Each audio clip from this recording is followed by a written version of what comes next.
আসসালামু আলাইকুম। আশা করি সবাই ভালো আছেন। সাংবাদিক ময়ূক রঞ্জন বিশ্বাসের মতো আজ দুঃখ ভারাক্রান্ত কণ্ঠে আমাকে বলতে হচ্ছে বাংলাদেশ আর বাংলাদেশ থেকে যাচ্ছে না।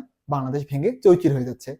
বর্তমান অন্তর্বর্তীকালীন সরকার তারা যে সংস্কার প্রক্রিয়াগুলো নিয়ে যাচ্ছে, তাদের এই সংস্কার কমিশন থেকে অন্যতম একটি বড় প্রস্তাব হচ্ছে বাংলাদেশকে আসলে প্রদেশে ভাগ করা।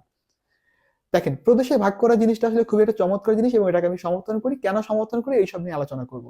দেখেন, যখন এরশাদ সরকার ক্ষমতায় ছিল তিনি তখন আসলে প্রাদেশিক সরকারের গঠন করার চিন্তা ভাবনা করেছিল। তিনি কেন্দ্রীয় যে সরকার থাকবে তাকে একটা ফেডারেল সরকার হিসেবে থাকতো এবং বাকি প্রদেশগুলো তাদের নিজেদের মতো করে স্বায়ত্তশাসিত হয়ে চলতে থাকতো।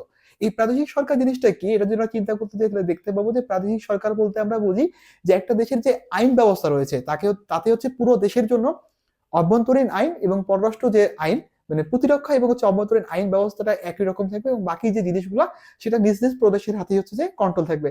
ব্যাপারটা ধরেন, এই জিনিসটা কেন আমি সাপোর্ট করি, প্রথমত বলি, ধরেন আমার বাসা হচ্ছে রংপুর বিভাগে। রংপুর অঞ্চলের মানুষের ভাগ্য পরিবর্তনের জন্য সবচেয়ে বড় কাজে লাগতে পারে তাদের কৃষি বিপ্লবটুকু। যে এই অঞ্চলে কৃষিক্ষেত্রে যদি আমরা বিপ্লব করতে পারি তাহলে কিন্তু আমাদের এই রংপুর অঞ্চলের মানুষের ভাগ্য পরিবর্তন হতে পারে। কারণ পুরো দেশের যে আমাদের যে কৃষি খাত যে সামগ্রীগুলোকে মানে সরবরাহ করা হয় তাদের সিংহভাগই আসে এই রংপুর অঞ্চল থেকে। বাট আমাদের এই রংপুর অঞ্চলের কিন্তু কৃষি বিপ্লবটা এখনো সনাতনী পর্যায়ে ঘটে।